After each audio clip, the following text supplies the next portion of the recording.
4 नहीं 2।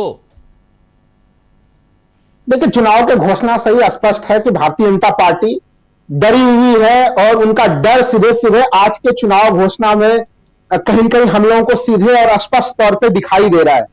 देखिए, कल प्रधानमंत्री ने जिस डंके के चोट पे वन नेशन और वन इलेक्शन की घोषणा की और उन्होंने जिस तरह से आपने दिखाया भी कि उन्होंने पूरा दावा वादा किया तिरंगा झंडे के नीचे, और वो 15 अगस्त को घोषणा करते हैं और 16 अगस्त को वो घोषणा खंडित हो जाती है।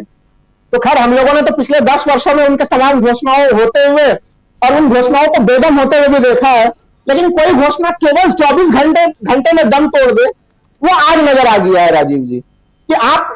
और हम लोगों ने उस समय भी सवाल खड़े किए थे कि अगर जम्मू कश्मीर के चुनाव को लोकसभा चुनाव के साथ ही करा देना चाहिए था। अगर जम्मू कश्मीर के कारण इतनी परेशानी थी तो वहां पे तो उस समय आप एक एक ट्रेन में एक लोकसभा सीटों का चुनाव करा रहे थे इलेक्शन कमीशन की तरफ से। 30 सितंबर का डेडलाइन सुप्रीम कोर्ट का काफी पहले से लंबित पड़ा हुआ था, तो इन्होंने जम्मू कश्मीर के चुनाव को लोकसभा चुनाव के दरमियान भी नहीं कराया, जो आसानी से कराया जा सकता था। और अब आज के समय में वो जम्मू कश्मीर के साथ हरियाणा ले रहे हैं, लेकिन महाराष्ट्र और झारखंड को छोड़ दे रहे हैं। तो स्पष्ट है कि वन नेशन और वन इलेक्शन में प्रधानमंत्री मोदी जी की कोई भी प्रतिबद्धता नहीं है। और भारतीय जनता पार्टी को, और मैं तो आग्रह करूंगा कि माननीय प्रधानमंत्री जी को बिल्कुल देशवासियों से माफी मांगनी चाहिए कि कल लाल किले से हमने जो प्राचीर से घोषणा की वो बिल्कुल ही गलत घोषणा थी। उन्होंने कल देखिए, उन्होंने जो तमाम जो उनकी दूसरी घोषणाएं भी थी, अब तो हमें ऐसा लग रहा है कि प्रधानमंत्री जी के जो जुमले हैं, जुमलों की भी कमी हो गई है। घिसे पीटे लाइन की 2047 तक में देश को आगे बढ़ाया जाएगा, तमाम वो घोषणाएं हो रही थी। लेकिन ये चीजें तय है कि विधानसभा चुनाव को लेकर प्रधानमंत्री जी काफी डरे हुए व्यतीत है इस समय। अब आप सोच के देखिए, जम्मू कश्मीर जैसा राज्य, छोटा राज्य, वहां पे क्या सदन के भीतर क्या कहा गया था कि परिसीमन की कार्रवाई होगी और उसके बाद चुनाव करा लिया जाएगा जी। परिसीमन का मामला कब से वहां पर हो चुका है राजीव जी, उसको फिर उसके बावजूद फिर चुनाव में इतना विलंब क्यों? 2014 के बाद अगर जम्मू कश्मीर में 2024 में चुनाव हो रहे हैं, जब आप 2024 में चुनाव करा रहे हैं, वैसे स्थिति में एलजी की शक्तियों को बढ़ा के आप चुनाव कर रहे हैं वहां पे, तो ये सवाल ये भी खड़े होते हैं कि आप जम्मू कश्मीर के लोगों को लोकतंत्र किस रूप का देना चाहते हैं? आप उनको आखिर वो पूर्ण राज्य का उनका दर्जा कब उन्हें प्राप्त होगा? तो ये कई सारे सवाल खड़े। हम लोगों ने लोकसभा चुनाव में देखा था कि कश्मीर में भारतीय जनता पार्टी ने उम्मीदवार भी खड़े नहीं कर पाए थे। तो जिस जम्मू कश्मीर को लेकर 370 के तमाम वाक्यों का वर्णन बीजेपी करती रहती है, उसकी स्थिति हम लोगों ने लोकसभा चुनाव में ही देख लिया है। तब तो देखना पड़ेगा। तो ठीक है, आपने जम्मू रीजन के सीटों की संख्या बढ़ा दी है आपने, लेकिन क्या आप कश्मीर के क्षेत्र में कैंडिडेट, हर सीट पर कैंडिडेट बीजेपी खड़ा करेगी? ये अभी भी एक सवाल है। जहां तक हरियाणा की बात करूं मैं राजीव जी, हरियाणा में इस समय में, हरियाणा बीच में मैं गया नहीं था, जबरदस्त जिस तरह से 4 जून के बाद से स्थितियां काफी बदल गई है। और जिस तरह से राहुल गांधी लगातार सदन के भीतर अग्निवीरों का मामला उठा रहे हैं, एमएसपी गारंटी की बात कर रहे हैं, वहां पे कांग्रेस की आंधी चल रही है। वो आंधी ऐसी आंधी है जिसको कोई भी आदमी देख सकता है।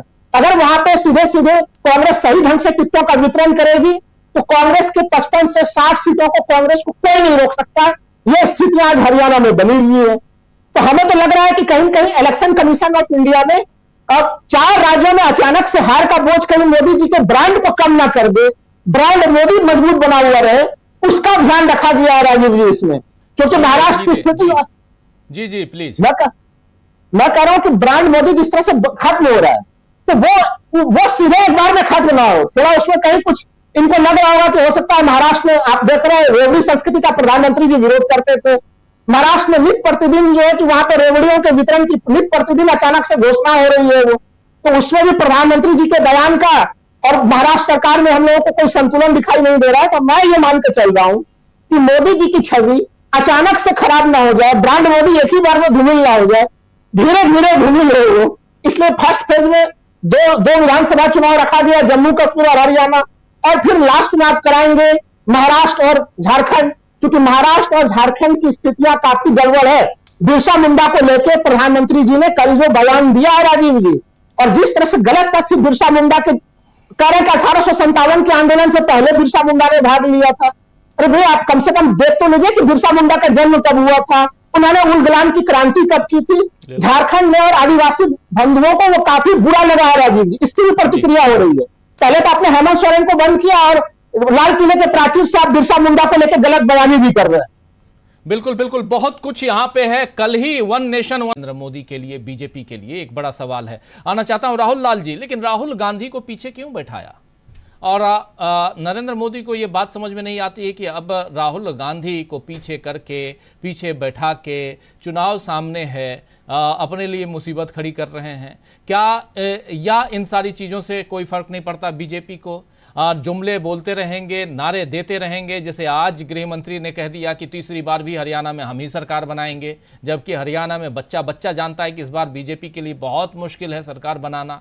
तो ये जो चीज़ें होती हैं, इसके साथ साथ विपक्ष के ऊपर आप इस ढंग से वार करते हैं। राहुल गांधी जो आज की तारीख में नेता प्रतिपक्ष ही नहीं बल्कि एक लोकप्रिय नेता हैं, और उनके साथ अगर ऐसा कर रही है बीजेपी, तो क्या हो सकता है? इसके पीछे की लॉजिक जरा समझना चाहता हूं कि आखिर क्या लॉजिक है कि राहुल गांधी को आप पीछे बैठा देते हैं, राहुल गांधी के ऊपर वार करते हैं। राहुल गांधी को कल और उनके देश के पहले प्रधानमंत्री जवाहरलाल नेहरू और इंदिरा गांधी तीनों की तस्वीर के साथ में आप लुटेरा वीडियो बना दिए।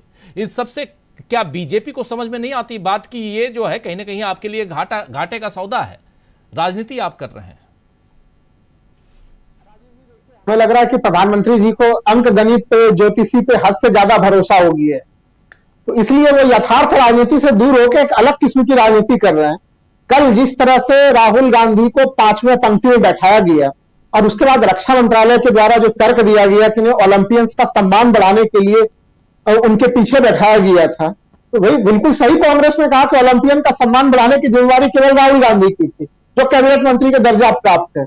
वो जिम्मेदारी जो है कि अमित शाह की नहीं थी, एस जयशंकर की नहीं थी, दूसरे लोगों की नहीं थी। तो स्पष्ट है कि राहुल गांधी को एक तरह से कहीं कहीं उनको नीचा दिखाने का प्रयास कर रहा है, लेकिन प्रधानमंत्री जी भूल गए हैं कि भले वो तो 79 सीट्स तो देखिए खुलेआम है। मैं तो मोटे तौर पे मानता हूं कि कम से कम 100 सीटों के आसपास जो है कि हम लोग पूरे लोकसभा चुनाव में जब देख रहे थे 100 सीटों के आसपास की गिनती हम लोग भी कर रहे थे राजीव जी, कि 100 सीटों के आसपास की लगभग धांधली हुई है जी। तो वो उस परिणाम के बावजूद भी इंडिया अलायंस जिस तरह से रिजल्ट लेकर सामने में है, वैसे स्थिति में मोदी जी जितना ही राहुल के ऊपर हमला करेंगे वो भारतीय जनता पार्टी को उतना ही नुकसान करेगा। अभी भी आप जब भ्रष्टाचार की बात करते हैं, और कल उन्होंने जब भ्रष्टाचार की बात कर रहे थे तुरंत से दूरदर्शन ने कैमरा राहुल गांधी के ऊपर दिखा दिया उस भाषण के दरमियान में, जबकि अगर हम लोग देखें परिवारवाद पे भी बोल रहे थे तो तब भी दिखा रहे हैं राहुल गांधी के ऊपर। मैं वही तो कह रहा हूं कि जबकि अगर मैं मानता हूं परिवारवाद, वंशवाद, भ्रष्टाचार इन सबों की कोई झल्ली वाली पार्टी है, तो वो तो सीधे सीधे भारतीय जनता पार्टी है। अभी आप जम्मू कश्मीर में देखें ना, जो लेफ्टिनेंट वहां पे जो उपराज्यपाल हैं, एलजी हैं, उनके ऊपर भ्रष्टाचार के कितने सारे आरोप लगे। छोटा सा राज्य है राजीव जी, कोई भी चीज छुट्टी नहीं है वहां पे। अगर एक घटनाक्रम होता है, पुराने राज्यपाल ने खुद बताया कि अगर राजभवन में कोई बातचीत होती है तो श्रीनगर के हर चौक चौराहे पर वो बातचीत होनी शुरू हो जाती है। सतपाल मलिक जी का ये बयान हम लोगों को ध्यान में होना चाहिए। तो वो उन्होंने जिस तरह से अपने पर्सनल कैपेसिटी के, अपने बेटे के शादी के लिए उसमें खर्च जो है कि राजनिवास से खर्च करवा दिया, राज्य सरकार से खर्च करा दिए, कई इस प्रकार के अलग अलग प्रोजेक्ट को लेकर वो आरोपों और दायरों के घेरे में है। तो उनकी जो छवि है वहां पे बिल्कुल ही खराब छवि है वहां पे। और तो वो भ्रष्टाचार के मामले तब जम्मू कश्मीर में देख लीजिए, भारत के जिस जगह पर जहां पर आप अंगुली डालेंगे भारतीय जनता पार्टी का पूरा भ्रष्टाचार का तंत्र वहां पर नजर आ जाता है हम लोगों को। तो राहुल गांधी के ऊपर हमला उन्हें काफी ज्यादा एक नुकसान पहुंचाने वाला फॉर्मूला है। वो जितना हमला करते हैं राहुल गांधी की लोकप्रियता उतनी बढ़ती है, प्रधानमंत्री मोदी जी की लोकप्रियता उतनी ही घटती है। देखिए जम्मू कश्मीर की चूंकि बात हो रही है, इन्होंने 5 अगस्त 2019 को क्या क्या तर्क दिए थे कि भाई जम्मू कश्मीर का विकास नहीं हुआ, जम्मू कश्मीर को कुछ परिवारों ने लूट लिया है। जबकि उसी समय अगर हम लोग देखें, इनके नीति आयोग के आंकड़े थे राजीव जी, और वो आंकड़े गुजरात से मैंने तो तब तुलना किया था हमने कि गुजरात बनाम जम्मू कश्मीर, कम से कम 1 दर्जन से ज्यादा मानकों के ऊपर, चाहे शिशु लिंगानुपात हो, महिला शिक्षा हो, शिशु मृत्यु दर हो, 1 दर्जन से ज्यादा मानकों के ऊपर जम्मू कश्मीर गुजरात के ऊपर भारी पड़ रहा था। फिर आपको ऐसी क्या जरूरत पड़ी कि उस पूर्ण राज्य वाले दर्जा को, जो राज्य काफी अच्छा परफॉर्मेंस कर रहा था तमाम विपरीत परिस्थितियों के बावजूद, उसको आपने जो है कि केंद्रशासित प्रदेश बनाया और 2 हिस्से में तोड़ दिया। आज तक क्या उसका कोई हम लोगों को माकूल उत्तर मिल पाया, कोई लॉजिकल उत्तर मिला हम लोगों को? ना तो ये सरकार लॉजिकल उत्तर देती है, और ना तो मोदी जी के जो चुनाव आयुक्त थे राजीव जी, क्योंकि आजकल जब जनमानस में चर्चा होती है 2 राजीव जी की चर्चा होती है, एक तो डीबी लाइव जी के राजीव जी की चर्चा होती है, तो मोदी जी वाले जो एक राजीव जी की चर्चा होती है राजीव जी, तो बोलना पड़ जाता है कि मोदी जी वाले राजीव हैं। उनके बारे में खुल के आप सोच के देखिए, उन्होंने जो तर्क दिए 2009 से, मैं देख रहा हूं कि 2009 से महाराष्ट्र के चुनाव और हरियाणा के चुनाव 2009 में, 2014 में, 2019 में एक साथ हुए वो चुनाव। आखिर इस बार ऐसी कौन सी परिस्थितियां थी? वो कह रहे हैं कि भाई जम्मू कश्मीर में चुनाव हो रहा है, सुरक्षा बलों की बड़ी कमी हो जाएगी। ये तो तब फिर आप खुल के बयान दे दीजिए ना, वन नेशन वन इलेक्शन को भी बयान दे दीजिए कि भारत में सुरक्षा कर्मियों की कमी है। अगर जम्मू कश्मीर सरीखे राज्य में होते हैं तो वहीं पे सारा सुरक्षा बल लग जाता है, और वैसे स्थिति में हम एक साथ पूरे देश में चुनाव नहीं करा सकते। ये तर्क थे आज उनके प्रेस कॉन्फ्रेंस में राजीव जी। उनके से एक तो देखिए, उनके प्रेस कॉन्फ्रेंस से तब इतना बोरिंग हो जाता है, उनके बोरिंग जो शेरो शायरी सुन के और उनके कुतर्क सुन के, दो चीजों से बोरिंग हो जाता है उनके प्रेस कॉन्फ्रेंस। जो उन्होंने बोला महाराष्ट्र को लेकर तर्क दिया, जिसके बारे में अभी अमलेंदु जी भी चर्चा कर रहे थे, बाकी लोग भी चर्चा कर रहे थे। पितृपक्ष भी ले आए उसमें, दशहरा भी ले आए, दीपावली भी ले आए, हर त्योहार आप ले आइए उसमें, गणेश चतुर्थी भी ले आइए। अरे इतने सारे त्योहार मनी रहे, तो उसी बीच में अगर लोकतंत्र का उत्सव, जिसको खुद चुनाव आयुक्त राजीव जी कह रहे थे कि वो भी एक त्योहार है, त्योहारों के बीच में एक त्योहार ये भी हो जाता। लेकिन स्पष्ट बात यह है कि महाराष्ट्र में भारतीय जनता पार्टी का जमानत जब्त होने वाला है। वहां पर भारतीय जनता पार्टी जमानत जब्त पार्टी बनने वाली है राजीव जी, ये स्थिति है वहां पे उनकी, और वो स्थितियां उनकी झारखंड में भी है।